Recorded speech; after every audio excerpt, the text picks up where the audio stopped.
अब नसीब वगैरह हल्की थोड़ी बहुत वैसे दाव है, वैसे जब कुछ नहीं है। नहीं मेरे बाबू हाथ में यार क्या वजह जी न्यूज़ पोर्टल के सभी दर्शकों को मेरा बहुत बहुत नमस्कार। और आज है तारीख 4 और बार है बुधवार। सबसे पहले तो सभी महिलाओं को और सभी जिनका दाम्पत्य जीवन है उन सभी को मेरी ओर से करवा चौथ की बहुत बहुत शुभकामनाएं। पदम जी, आज तो बहुत सारी लाइव आपने करवा चौथ से रिलेटेड दिखाई थी। सभी के लिए, महिलाओं के लिए शुभकामना। और चौथ माता के मंदिर के दर्शन करवाए आपने लोगों को, लाइव दर्शन कराए, तो सभी को बहुत बहुत शुभकामनाएं। और देखिए, सुखद दाम्पत्य जीवन के लिए सबसे इम्पोर्टेंट चीज़ ये है कि आप में एक दूसरे में बॉन्डिंग होनी चाहिए, एक दूसरे के बीच में अच्छी अंडरस्टैंडिंग होनी चाहिए। और सबसे बड़ी बात है कि एक दूसरे पर पूरा एतबार और पूरा भरोसा होना चाहिए।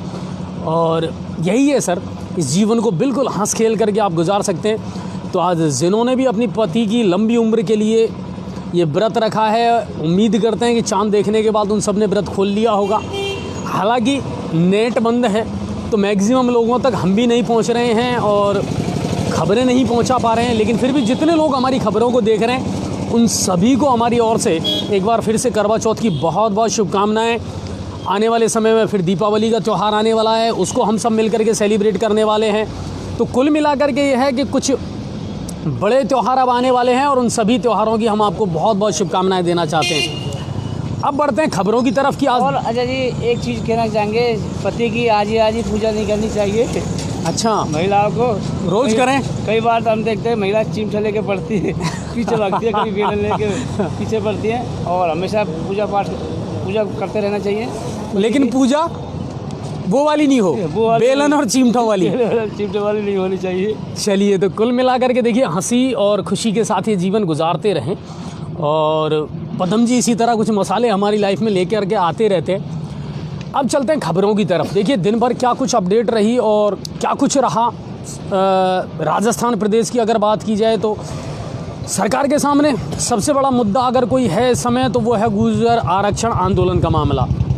हमें कल लगा था, और हमें ही नहीं बल्कि सबको ये लग रहा था कि आज शायद इस कहानी का कोई ना कोई सुखद अंत हो जाएगा। IAS नीरज के पवन लगातार कल से प्रयासरत थे और आज भी उन्होंने दिन भर वार्ता की है गुर्जर समाज के पंच पटेलों के साथ में और कर्नल किरोड़ी सिंह बैंसला के साथ में।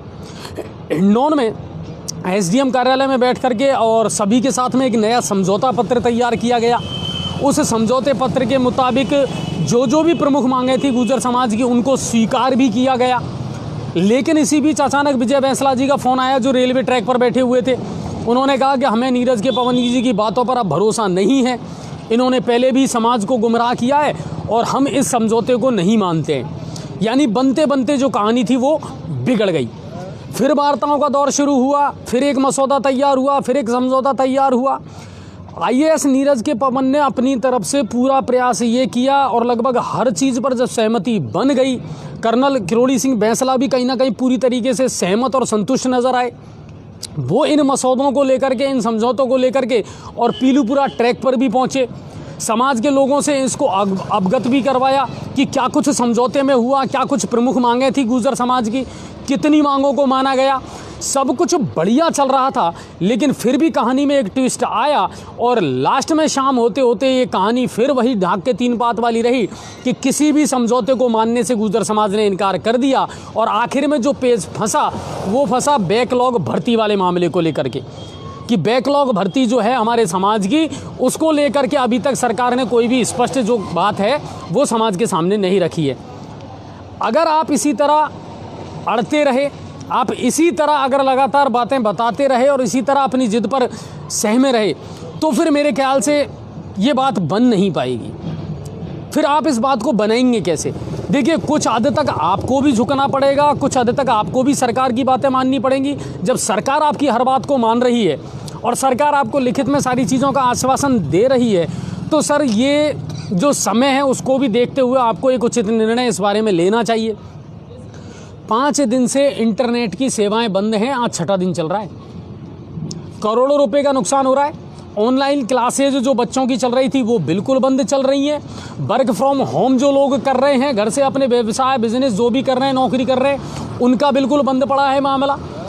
जगह जगह लोग आशंकाओं से घिरे हुए हैं कि कितने रोड तो जाम हैं, कितने चालू हैं, ट्रेनें बंद हैं, ट्रेनों का रूट डाइवर्ट कर दिया गया है।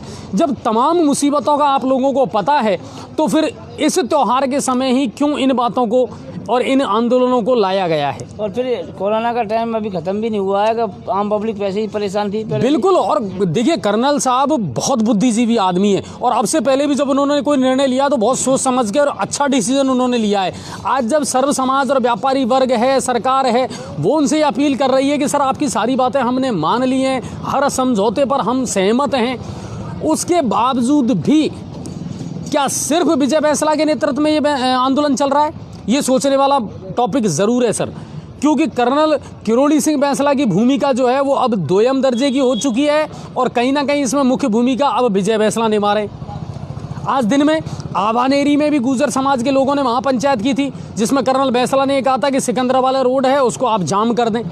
हालांकि वहाँ के जो बुजुर्ग हैं उन्होंने समझा बुझा करके युवाओं को और ये कहा है कि नहीं, अभी 3 दिन का हम अल्टीमेटम दे रहे हैं, अगर नहीं हुआ तो 3 दिन बाद जाम किया जाएगा, लेकिन अभी सिकंदराबाद जो मार्ग है उसको जाम नहीं किया गया है।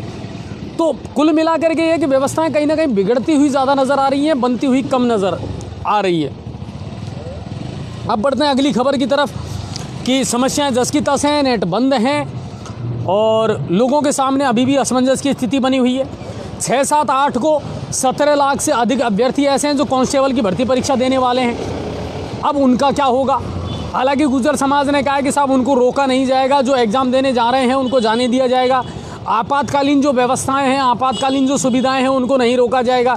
लेकिन सर संशय की स्थिति तो बनी हुई है। 6, 7, 8 को भी अब गृह विभाग ने ये एडवाइजरी जारी कर दिया है कि साहब कांस्टेबल परीक्षा है तो उस दिन भी नेट बंद रहेगा, सुबह से लेकर के शाम तक।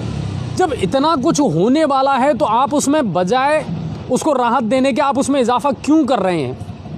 हम आपकी मांगों के खिलाफ नहीं हैं, लेकिन हमारा कहना सिर्फ इतना है कि मौजूदा सिचुएशन को समझते हुए कर्नल बैंसला को एक अच्छा डिसीजन लेना चाहिए ताकि समाज में एक अच्छा मैसेज जाए। तो ये एक बड़ी खबर थी। अब चलते हैं भरतपुर की तरफ कि भरतपुर से और क्या बड़ी खबरें हैं। तो देखिए गुर्जर आरक्षण के अलावा और ज़्यादा बड़ी खबरें नहीं हैं, लेकिन एक खबर और आई थी।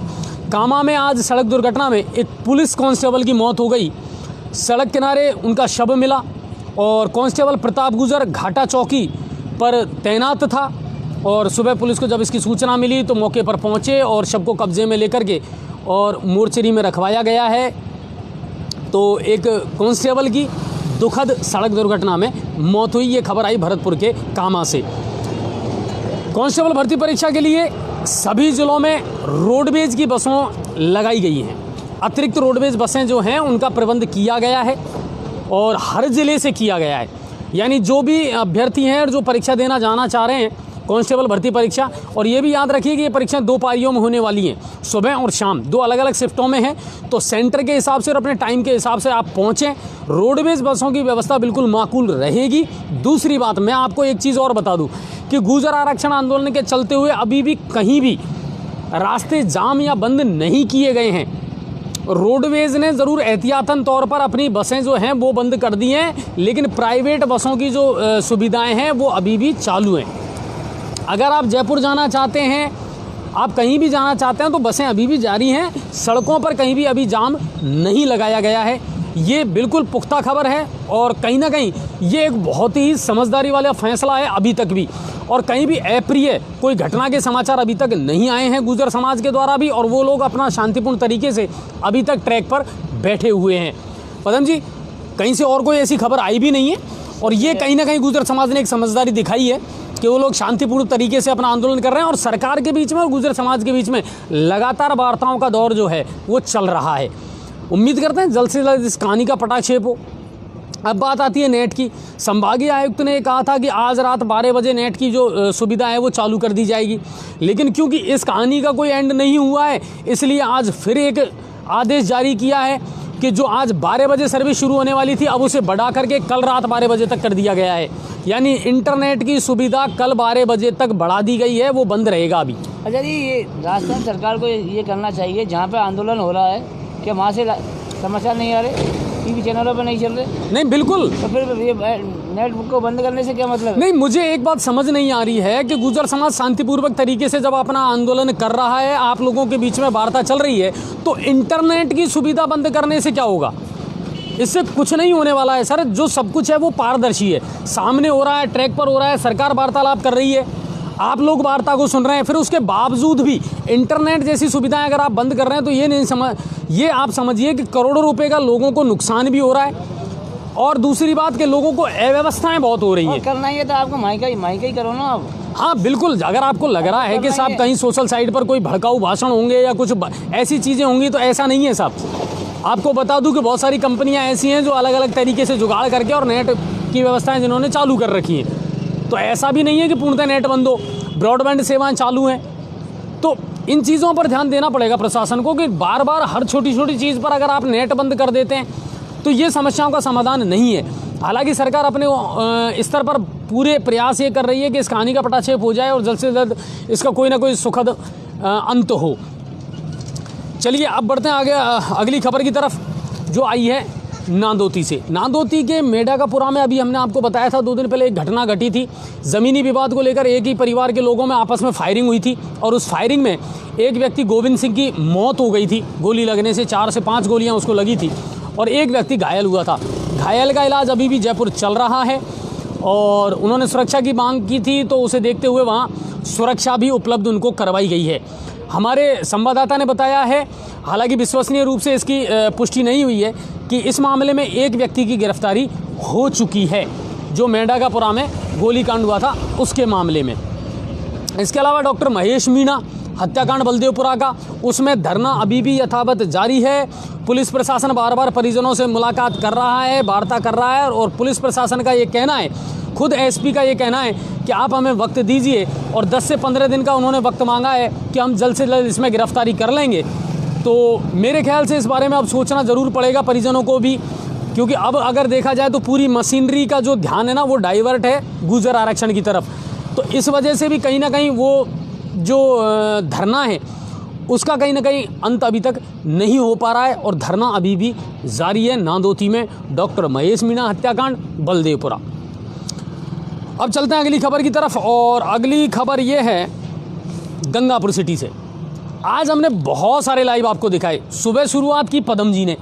अच्छा, हमारे कुछ दर्शकों ने पूछा था सर आपका नेट कैसे चालू है, तो मैं अपने जितने भी दर्शक हैं उनको बता दूं कि सर फिर हम पत्रकारी कैसे हैं अगर हम अपना नेट ही चालू नहीं कर पाए। तो हम अपना काम तो बिल्कुल करेंगे और बिल्कुल कर रहे हैं। पदम जी ने भी सुबह लाइव दिखाया था, और उसके बाद मैंने बाज़ार में आज आपको दिन भर जो अतिक्रमण का मामला था उसको दिखाया। शुरुआत मैंने फव्वारा चौक से की थी, और यहाँ कुछ ठेले ऐसे लगे हुए थे सर जिन्होंने वास्तव में रास्ते को बिल्कुल बंद कर रखा था। जब हमने उनसे बातचीत की तो उन्होंने हमसे ही उलझने का प्रयास किया। कुछ हमारे दर्शकों ने कमेंट किए कि साहब गरीब लोग हैं, इनको आप परेशान क्यों कर रहे हैं। सर ये किसी समस्या का समाधान नहीं है। गरीब कौन नहीं है आप मुझे बताइए। जो मार्केट में दुकान लेकर के बैठा है वो भी गरीब है, जो ठेला लगा रहा है वो भी गरीब है, और जो ग्राहक बाजार में आ रहा है ना सामान खरीदने वो भी गरीब है सर। लेकिन अपने हक को या अपनी ज़िंदगी जीने के लिए आप दूसरों के हकों को मार नहीं सकते हैं। ये आपको संविधान अधिकार नहीं देता है कि आप सड़कों पर कब्जा कर लें। आपको पता है उस आदमी ने मुझसे उलझने का प्रयास इसलिए किया क्योंकि उसको ये छूट मिल गई है कि वो सड़क पर अपना ठेला लगा करके और अपना बिजनेस कर सकते हैं। जब आज उसकी इतनी हिम्मत है तो कल क्या उसे प्रशासन हटा सकता है वहाँ से। जयपुर, दिल्ली जैसे बड़े बड़े जो शहर है ना सर, और इनमें जो स्लम्स एरिया बढ़ा है, आपको पता है इसकी शुरुआत कहाँ से हुई थी। इसकी शुरुआत भी कहीं ना कहीं वहीं से हुई थी कि जब लोगों ने धीरे धीरे करके और वहाँ रहना शुरू कर दिया था। आज उन लोगों ने ज़बरदस्ती वहाँ उस जगह पर कब्जा कर लिया, और अब प्रशासन की इतनी हिम्मत नहीं है कि उन्हें वहाँ से हटा दे। मंडी का माहौल मैंने आपको दिखाया था पुरानी अनाज मंडी में कि महज तीन दुकानदार ऐसे हैं जिन्होंने पूरी मंडी का जीना दुश्वार कर रखा है। पहले भी हम वहाँ से लाइव दिखा चुके थे कि उन्होंने अपनी सारी हदें पार कर रखी हैं। तिरपाल भी लगा रखा है, दुकान का पूरा सामान है वो भी बाहर रख रखा है। उन लोगों की शर्म नहीं आती कि उन्होंने पूरी सड़क पर कब्जा कर रखा है। इस सड़क पर चलने वाले लोगों का सबसे पहले अधिकार है सर। आपका कोई अधिकार नहीं है। जिस दुकान का आप किराया देते हैं आपको सिर्फ वहीं तक सीमित रह करके अपना व्यापार करने का अधिकार है, लेकिन सड़कों पर कब्जा करने का यह अधिकार ना आपको संविधान देता है और ना प्रशासन देता है। फिर हम कैसे कह दें कि साहब ये लोग गरीब हैं। अच्छा जी, मैं बताना चाहूँगा इसमें कई जगह ऐसी हैं सरकारी जिन्होंने ठेले वालों ने, लोगों ने जो दादागिरी गुंडे बिल्कुल उन्होंने रोड पर कब्जा कर रखा है और ठेले लगवाते हैं और उनसे किराया वसूल करते हैं। बिल्कुल, मंडी में भी मैंने देखा है सर कि मैं वहाँ की फ़ोटो खींच करके लाया हूँ। एक व्यक्ति ने अपने सामने रोड के दूसरी तरफ वाला जो हिस्सा है ना उसको किराए पे दे दिया जहाँ कट्टे रखे हुए हैं बीच सड़क पर, वहाँ वो अपनी गाड़ी भी खड़ी कर रहा है और अजय जी और वो किराया वसूल कर रहा है वहाँ से अवैध रूप से। उदय मोड़ पर और नेहरू पार्क के सामने वहाँ पर जो दुकानदार है ठेले वाले से पैसा वसूल करते हैं। बिल्कुल, उदय मोड़ चौराहे पर, उदय मोड़ सर्किल पर बहुत सारे दुकानदार ऐसे हैं, सब्जी के जितने भी ठेले लगे हुए हैं उन लोगों से 2000, 2500, 3000 रुपये किराया लेते हैं वो दुकानदार, और फिर उस अतिक्रमण को पैदा कर रहे हैं वो लोग। इस सड़क पर चलने का अधिकार आम आदमी को है। अगर कल को बाजार में आग लग जाए ना साहब, तो अग्निशमन गाड़ी घुस नहीं सकती है बाजार में। और सीधा सीधा इल्जाम फिर आप किस पर लगाओगे? प्रशासन पर। अग्निशमन को दोष दोगे? अग्निशमन को दोष दोगे, नगर परिषद को दोष दोगे कि साहब देखिए आधा घंटा सूचना दिए हुए हो गई लेकिन अभी तक अग्निशमन की गाड़ी नहीं पहुंची है। कैसे पहुंचेगी साहब? रास्ते तो आपने ब्लॉक कर दिए। इन लोगों के खिलाफ करना पड़ेगा सबको काम, और ना कोई गरीब है और ना कोई अमीर है साहब। बिल्कुल जी न्यूज़ पोर्टल इस बात के बिल्कुल विपक्ष में है। अगर अतिक्रमण इस तरह बढ़ता रहा, लोग अपनी औकात से ज़्यादा बढ़ते रहे, तो ये चीज़ें बर्दाश्त नहीं होंगी। आज एडिशनल एसपी हिमांशु जी, डीवाईएसपी कालूराम जी, एसडीएम अनिल चौधरी जी पूरे लवाजमे के साथ उन्होंने पूरे बाजार का आज निरीक्षण किया है। करवा चौथ का दिन था, महिलाओं की अच्छी खासी भीड़ बाजार में थी, लेकिन सबसे अच्छी बात ये रही कि आज पुलिस प्रशासन ने पुलिस के पुख्ता इंतजाम किए थे। सुबह हमने सबसे पहले ये खबर डाल दी थी और पुलिस प्रशासन ने तुरंत वहाँ पुलिस की व्यवस्था करवाई। भारी वाहन आज अंदर नहीं घुसे हैं मार्केट में। आज कोतवाली थाना प्रभारी को धन्यवाद देना चाहेंगे, उनकी इतनी अच्छी व्यवस्था थी। हर पॉइंट पे आरएससी के जवान लगाए गए थे, जिससे बाइक सवार या कोई गाड़ी बाहर नहीं जा सके और आसानी से महिलाएं लोग खरीदारी। नहीं, बिल्कुल, आज हमने एडिशनल साहब को और पूरे पुलिस प्रशासन को इस बात के लिए धन्यवाद दिया है। व्यापारियों का भी फीडबैक यही आया था कि सर आज व्यवस्थाएं बहुत अच्छी रही, बाजार में भीड़ बहुत नामामूली सी रही। देखिए जितने भी बाज़ारों में आज पूरा प्रशासन घूमा है, और देखिए आप जितने भी प्रशासनिक अधिकारी हैं उन्होंने आज पूरे बाजार का पैदल भ्रमण किया है, और ये बहुत अच्छी पहल रही कहीं ना कहीं पदम जी, और ये ज़रूरी था। आज व्यापारियों में भी इस बात को लेकर के बहुत चर्चा रही है। दूसरी बात, उन्होंने व्यापारियों को भी समझाया है कि प्लीज़ आप भी अतिक्रमण ना करें। अरे आप बैठे ग्राहकों के लिए हैं तो कम से कम आपका ये फ़र्ज़ बनता है कि ग्राहक को आने जाने के लिए जगह तो छोड़ें, फिर ग्राहक आएगा कैसे आप बताइए। व्यापार भी आप करना चाहते हैं, आप चाहते हैं व्यापारी जो ग्राहक है वो हमारी दुकान तक आए, लेकिन दुकान तक आने के लिए आपने जगह ही नहीं छोड़ रखी है उसको। तो ये बहुत सारी चीज़ें ऐसी हैं सर जिनको कहीं ना कहीं हमें भी समझना पड़ेगा। प्रशासन ने, एडीएम साहब ने, एसडीएम साहब ने, एएसपी साहब ने, डिप्टी साहब ने आज पूरे शहर का पैदल भ्रमण किया है और उदय मोड़ तक वो पहुँचे हैं। वहाँ का भी हमने आपको आज लाइव दिखाया था। पुरानी अनाज मंडी है, वहाँ भी हालात बहुत ख़राब हैं। एक तरफ पिकअप खड़ी रहती हैं, मोटरसाइकिल खड़ी रहती हैं, दूसरी तरफ दुकानदार हैं, उन्होंने अपना सामान रोड पे लगा रखा है। दिन भर जाम की स्थिति बनी रहती है। आपके पास इतनी व्यवस्थाएं नहीं हैं तो कहीं ना कहीं प्रशासन को सहयोग हमको ही करना पड़ेगा। मास्क है, सोशल डिस्टेंसिंग है, इसको तो लोग भूल ही गए। जबकि आपको बता दूं कि राजस्थान पहला राज्य है जिसमें मास्क को अनिवार्य कर दिया गया है, इसके लिए कानून बना दिया गया राज्य सरकार के द्वारा, लेकिन उसका पालन भी आप नहीं कर पा रहे हैं। तो बहुत सारी ऐसी चीज़ें हैं जिन्होंने आज हमें क्षुब्ध किया, हमें दुखी किया, लेकिन हमने प्रत्येक व्यापारी को, प्रत्येक अतिक्रमी को जाकर के समझाया है। उनसे प्यार से हमने ये कहा है कि सर प्लीज़ कोऑपरेट कीजिए, इन चीज़ों को हटाइए। दूसरी बात, एक जगह आप ठेला लगा करके खड़े ना रहें, बल्कि मूवमेंट करते रहें, चलते रहें, ताकि जाम की स्थिति पैदा ना हो बाज़ार में। तो ये आज हमने दिन भर से आपको लाइव दिखाई थी। अमृत योजना का काम शहर में इन दिनों चल रहा है और हो सकता है आने वाले समय में जब त्योहार नज़दीक आए तो ये काम बंद हो जाए, लेकिन फ़िलहाल तो ये चल रहा है और धीरे धीरे पानी की सप्लाई है वो भी बढ़ने लगी है। आज हमने एक लाइव और दिखाया था आपको पुलिस चौकी उदय मोड़ का, कि वहाँ इतने लंबे टाइम से खुद वहाँ पुलिस वालों का ये कहना था कि साहब जो चौकी के जस्ट नीचे वाला प्लेटफॉर्म है उससे बेहताशा पानी बह रहा है, सब पीने लायक जो शुद्ध पानी है ना, पेयजल, उसकी लगातार लीकेज हो रही है और 2 जगह से लीकेज हो रही है और हज़ारों लीटर पानी वहाँ से बर्बाद हो रहा है। लेकिन कहने के बावजूद भी जलदाय विभाग के कानों पर जू नहीं रह रही है कि वो पानी इतना निकल रहा है, इतना व्यर्थ बह रहा है, उससे न जाने कितने घरों की प्यास बुझती, लेकिन कोई सरोकार नहीं है जलदाय विभाग को। तो कुल मिलाकर के ये है कि बहुत सारी ऐसी छोटी छोटी चीज़ें हैं। अजय जी, जो लाइन है वो राइजिंग लाइन है और काफ़ी करीब 3-4 महीने से पानी निकल रहा है उसमें से। बिल्कुल, इसी के कारण गंदा पानी भी पैदा होता है, इसी के कारण जो लोगों को नहीं, बिल्कुल पदम जी, वो बड़े नाले के ऊपर होकर के ही जा रही है वो जो पाइपलाइन है, और वो 2 जगह से लीकेज है। एक जगह तो ज़बरदस्त पानी बह रहा है, दूसरी जगह से भी अच्छी स्पीड के साथ में उसमें से पानी निकल रहा है। तो पानी की बर्बादी नहीं करनी है साहब। लोग तरस रहे हैं पानी के लिए, तो पानी पहुंचाएं तो सही। विभाग ने जो बट्टू हलवाई के पास में राइजिंग है ना, उसको तो ठीक करवा दिया गया। नहीं, लेकिन हमारी जलदाय विभाग से ये अपील है सर कि पुलिस चौकी उदय मोड़ पर जो पानी की लाइन लीकेज है उसको भी भरें, वहाँ भी बहुत ज़्यादा मात्रा में पानी निकल रहा है। पुलिस चौकी के अलावा आदर्श नगर के पास में भी काफ़ी है। हाँ, आदर्श नगर है, नई अनाज मंडी है, उससे आगे भी चल करके जब आप देखोगे तो वहाँ भी आपको 1-2 जगह लीकेज मिलेंगे। आदर्श नगर के जस्ट सामने भी लीकेज। तो इनको मॉनिटरिंग करें सर, और इनको देखें और इनको बंद करें ताकि लोगों को पर्याप्त पानी भी मिल पाए और दूसरी बात शुद्ध पानी मिल पाए, पानी गंदा ना हो, पानी लोगों तक पहुंच पाए। इसके अलावा और कोई बड़ी खबर आज नहीं थी। कुल मिलाकर के यह है कि गुर्जर आरक्षण आंदोलन की जो अभी कोई पटाक्षेप नहीं हुआ है, नेट की सेवाएं बंद हैं और जब तक नेट की सेवाएं वापस शुरू होती हैं तब तक तो थोड़ी सी अव्यवस्थाएं रहेंगी साहब, और हम भी अपनी बातें जो हैं वो प्रशासन तक नहीं पहुंचा पा रहे हैं। उम्मीद करेंगे कि कल तक और फिर से हंसने और मुस्कुराने लगे ज़िंदगी। कुल मिलाकर के यह है कि नेट बंद होने से बहुत सारी चीज़ें हैं सर, बहुत सारी अव्यवस्थाएं, बहुत सारे काम ऐसे हैं जो रुके पड़े हैं लोगों के और वो होने चाहिए।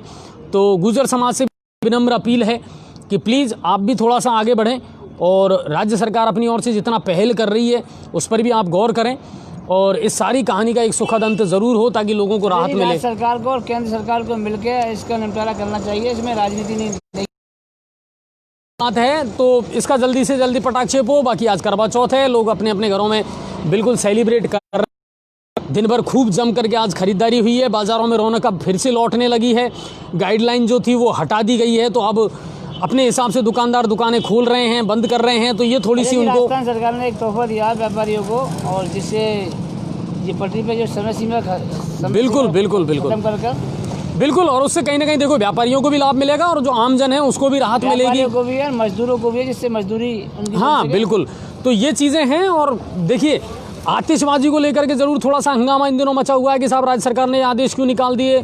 दीपावली का त्यौहार है, आतिशबाजी तो ज़रूरी है। जब हमने सारे ही त्योहारों को बहुत संजीदगी से और बहुत ही गंभीरता के साथ मनाया है साहब इस बार, तो जब तक ये कोरोना रूपी दुष्ट है ना, राक्षस है, तब तक अगर कुछ और त्याग करने पड़े तो करने पड़ेंगे साहब। लेकिन अजय जी, एक जो आतिशबाजी मार्केट में आ चुकी है उनका क्या बनेगा?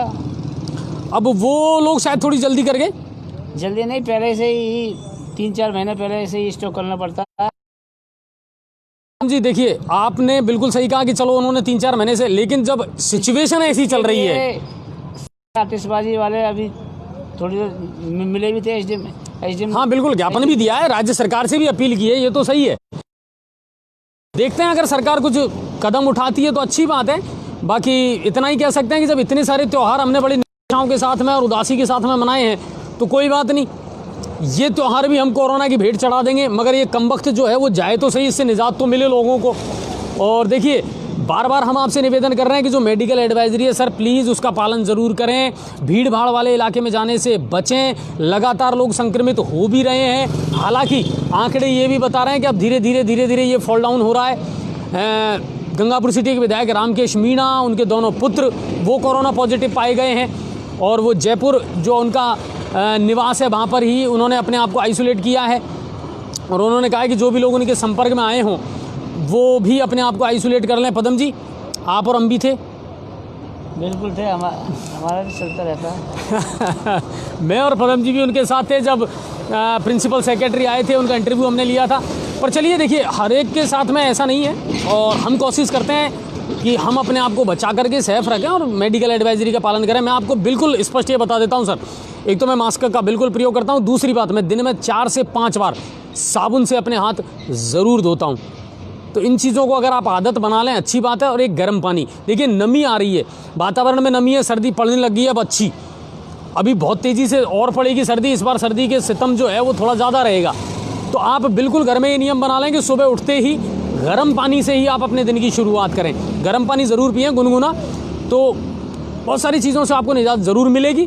बाकी सुखी रहें, खुश रहें और अच्छे तरीके से रहें। और दूसरी बात ये है कि सरकार का भी कहीं ना कहीं सहयोग करते रहें, प्रशासन का सहयोग करते रहें, त्योहारों को हंसी खुशी के साथ सेलिब्रेट करें। अगर कोई ब्रेकिंग आई है तो वो हमें बता दें। हाँ, एक और जो खबर है जिसने आज सबसे ज़्यादा ट्रेंड किया था, रिपब्लिक भारत के जो चीफ एडिटर हैं अर्नब गोस्वामी, उनकी गिरफ्तारी का मामला।